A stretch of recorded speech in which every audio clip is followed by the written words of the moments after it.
Hi everyone, in this video we will know how to do an architectural analysis of a software tool. You can also call it a fundamental analysis of a software tool. But you need to remember that we are doing this with respect to a software tool and not with respect to a software technology. You need to know the difference between technology and a tool. Technology is tightly coupled with the underlying SDLC process, the programming language, and the platform on which it operates. Whereas a software tool is designed and delivered for a particular task. You can use the same principle to do analysis of a software project. I'm going to use Kubernetes as an example for this video, but you can use pretty much any tool, any software tool, and the same fundamental analysis will hold true. So the idea is by the end of this video, you should be confident enough to take any software tool and start understanding its architecture. As I'm using Kubernetes, I will be talking about certain commands which are very good in understanding the Kubernetes architecture as well as the resource structure of Kubernetes objects. So make sure that you watch this video till the end and let's get started. The first parameter on which you are going to analyze the software is called usage. What is that the software is meant to do? What is the purpose of this software? And the best guide for you here will be the official documentation of the tool. Just go to the official page of your product which you are trying to understand, analyze. If there is no official documentation and if it is a beta version of a program or something like that, then try to see where it was checked in, and if it has any readme file, or if it is in GitHub, then does it have any instructions there. So in our case, Kubernetes is the tool and we have the documentation. So from here you can get a basic idea of what this tool actually is meant to do. What is the usage of this tool? So like the documentation says, this tool is a container orchestrator, and this helps you to manage and run your containers in production grade environments, and helps you with scaling and operation activities. One key takeaway from this section should be a functional diagram, just like one that you are seeing here. This should be a black box diagram, and you don't need to go deep and understand what is the component level interaction happening. Just draw a pictorial representation in your mind which gives you an idea of what is that you are actually going to get. So let's draw a picture and try to understand what is the usage of Kubernetes. Say we have three applications, app 1, app 2, and app 3, and they combine and act as a website similar to booking.com, or as an application similar to booking.com, a ticketing or a travel booking website. So these applications can be hosted either on VMs, they can be hosted on containers, they can be hosted on standalone servers, or they can be hosted on Kubernetes cluster. So from the end user's perspective, it doesn't really matter. They have a URL, they log into that URL from the browser, it goes through certain load balancers, certain proxies, and then eventually reaches your application. What Kubernetes is doing, it is managing these applications for you. So you have an option to either manage them on your own by installing them on VMs or having containers, standalone containers, or you can choose this option, which is container orchestrator, that is Kubernetes, and that from a 10,000 feet overview is the functional definition of what Kubernetes does. It's a container orchestrator tool for you. In your case, XYZ, whichever tool you are taking, try to draw a minimalistic diagram which does not have the technical components, just a user flow, and just you also can call it a black box diagram. The second thing which you should analyze is the components and the complexity definition of the tool. Now this is where you will be spending most of your time. This is where you will be analyzing the architectural diagram of your tool or of your program. And again, the official documentation of your tool is your friend. Go there and see how this tool works in terms of individual components, right? So let's go to the Kubernetes documentation and try to find out a overview section. In your tool also there will be an overview section. This is not the API level overview. This is the pictorial representation of your tool. So try to understand how you can break the entire tool into components. In our case, we have different pictures from which we can draw the representation of how this looks. I like this particular diagram because it talks about all of the necessary components, and it also gives you information about the roles or tasks that these different components perform. So for your tool also, try to identify what are the major components, and then within those components, what are the major roles and actions that tool does. Sticking with our application, sticking with our example, so in terms of complexity and components, it actually matters in which way you expect the tool to be installed and to be used. What I mean is, in current day time, you don't need to actually install a tool to make use of it. You can get vendors like AWS and Google Cloud and Azure and other vendors who provide almost all of the tools as services. Now you have to understand which one is best for you. So if you go with a service-based approach where you in our case we are going for Kubernetes, so if I go for the service-based Kubernetes approach, then I will have something called worker nodes, and these worker nodes are group of machines, group of servers who are going to host my application. So these apps, what you see here, they will be hosted on these worker nodes. If I go with the self-managed version, that is, if I don't want to use AWS and if I don't want to use GCP and I want to go maybe on-premise, I want to install the Kubernetes on my local infrastructure that I have. That one is called a self-managed version of Kubernetes installation.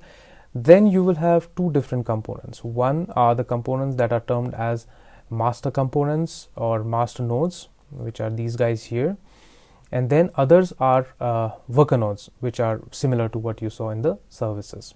Again, the worker nodes are the ones who are going to host your application, but then these master nodes are going to host the control plane of our application. That is, the brain of Kubernetes is going to be hosted in these master nodes.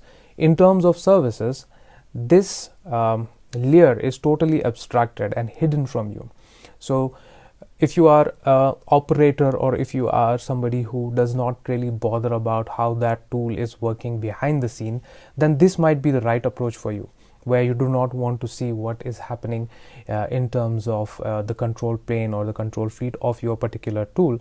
But if you are an administrator, or if you intend to be a developer of these APIs or extend that tool, then it is absolutely crucial for you to understand the entire architecture of that tool. You cannot skip these components. In terms of Kubernetes, when you are doing a self-managed, when you're working on a self-managed Kubernetes cluster, it's an entirely different experience altogether than when you are working on a service-based cluster. So have a look at these two cluster definitions. These are both from the Kubernetes node list. So if you do a kubectl get nodes, so the first one is the output of a self-managed cluster. If you do a kubectl get nodes in this guy, you will see that there will be certain nodes who are called the master nodes, and some of them will be called just nodes. Those are the worker nodes, which we saw in the previous example. The other diagram here, this screenshot is from an EKS, AWS self-managed service version of Kubernetes, and here you see there is no role assigned to any of the nodes, right? So all of them are termed as worker nodes. All of them are hosting your application. Here some of the nodes are hosting your application, and some of the nodes are hosting the brain of the Kubernetes control fleet. So just going one more step a little bit deeper, these are the brain components or the controller pane components of Kubernetes. They all reside in the master node, that is here, and in the worker node there are certain services that are there apart from the apps that you install. These are called kubelet and kubeproxy. Kubeproxy is responsible for the networking of the pods, and kubelet is responsible for the communication with the API server from the master pane. So this guy here directly orders this guy and says him what has to be done. Now, one interesting question that is asked in interviews is, when you're starting up your cluster, who is starting or who is responsible for setting up these guys here, the manifest or the pods of the control plane itself? So they are called static pods or static containers. Read about them and see if you can get the answer. Now, the third point of discussion for us is technology. Technology itself is a very big topic, and it is directly relevant to the tool that you are using, or directly relevant to what kind of tool or what kind of platform your tool is working on, or what kind of usage. So basically, the two topics that we discuss, usage, complexity, components, those are going to derive the discussion for this particular topic. In our case, as we are talking about Kubernetes, again, for containers, what you need is storage, what you need is network, what you need is security, and you need APIs. You can keep on increasing the number of points here, but generally there are 4 to 5 key technologies that every tool which you are introspecting uses. Storage, pretty straightforward. What are you using, or how does the tool store its data? In our case, how does the pod store its data? So all the storage classes that the PVCs are using in Kubernetes is something that you need to know here. Networking, like I said, this component here, kubeproxy, is responsible for Kubernetes networking, and this is the guy who makes communication happen between two different containers, two different pods. So there are quite a few options when it comes to the networking of Kubernetes in particular. You can use Calico, you can use CoreDNS, you can use a lot of other things in here. You also need to know about the security of your tool. So how are the communications made secure within your tool and outside of your tool? So the peripheral of your tool, in our case, if the user is accessing the application, how is that application secure? And the intercommunication between the applications, how is that secure? That is what you will be reading and understanding here. So the last one is not that much used by the operators or the operation engineers. This is specific to system administrators and developers. If you try to enhance the tool, what are the API and what are the endpoints, or what are the ways in which you can enhance this particular tool? So for example, in Kubernetes, if I want to have a controller manager, if I want that all the calls that are coming into my API server, or all the communication that is happening to this API server, has also to be backed up in some kind of a cloud bucket, say S3. Not a good idea. I'm just giving you a reference. Don't do that in production. But if you want to implement some kind of a mutating webhook, or if you want to have some kind of a policy driven engine running on top of your cluster, then this is the technology that is the API of Kubernetes that you have to read about.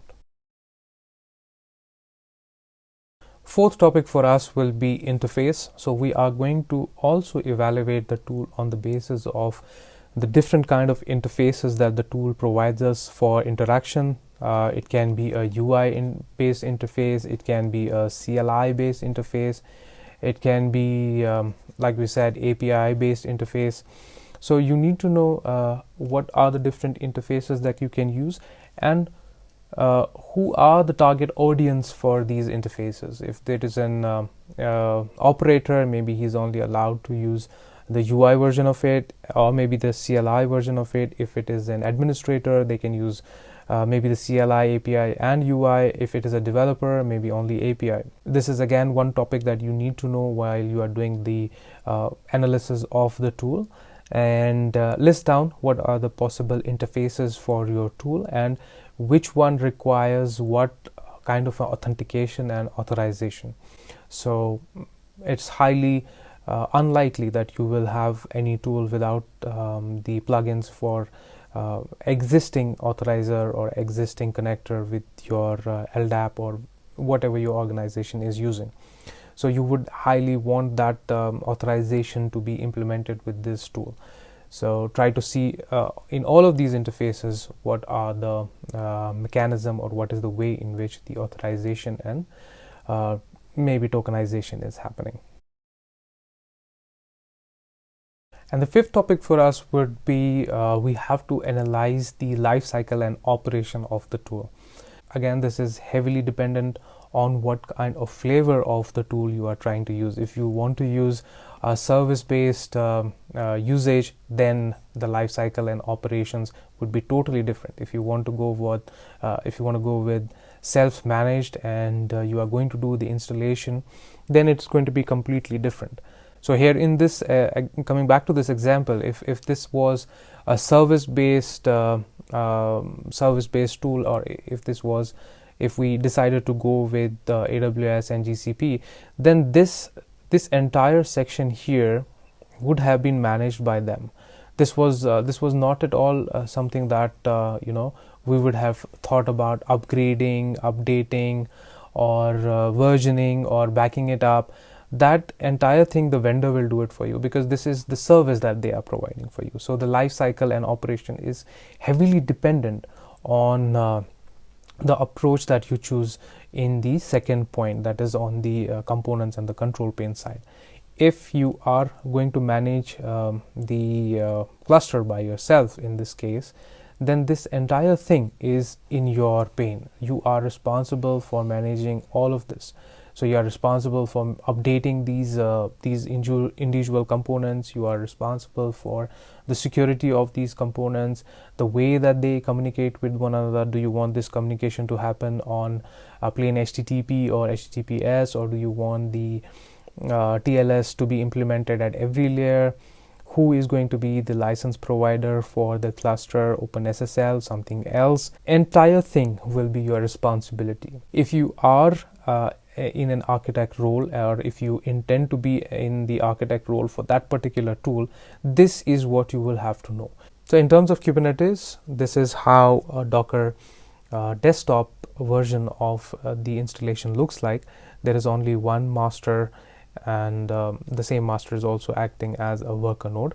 So the architecture of this installation will be a little bit different from the architectural installation or what we saw in the documentation, because we only have one node here, which is acting as a master as well as a slave. Then the next task is you have to identify key resources of your tool. So what are the resources, or what are the components, object level components that your tool is capable of creating? In terms of Kubernetes, these are the object that it creates. You can call them by directly using the kubectl API resource call. So you can get a list of all of the objects. If you're not aware of how many different kind of objects, or what are the different API versions of these objects, very helpful command. It's kubectl API resource, and it gives you a good understanding of what are their short names. You can memorize the short names. Instead of writing the persistent volume, you can just write PV, and it will also give you the version of the API which is available for that particular API resource. So go through this list, very helpful command. Now say if you want to understand that resource, that API resource in detail, then you can use another very helpful command which is called explain. So you give the API version that you saw in the previous command, and you give the short form of that. You can give the long form also, but you can give the short form of that resource, and it gives you a complete description, field information. And then in all of these field, whichever you are seeing, right, you can go inside it and then dig and get the actual JSON format of that particular field. So likewise, if you want to see for persistent volume, then you can just change it to persistent volume, and it will tell you what persistent volume is. You can go through these docs. These are the official docs of that particular resource type, and then you can get a lot of information from these commands. Very helpful way of understanding your tool. For Kubernetes, this is the API call that we do. For other tools, there are API calls like explain, which actually give you the outline bullet of your resources.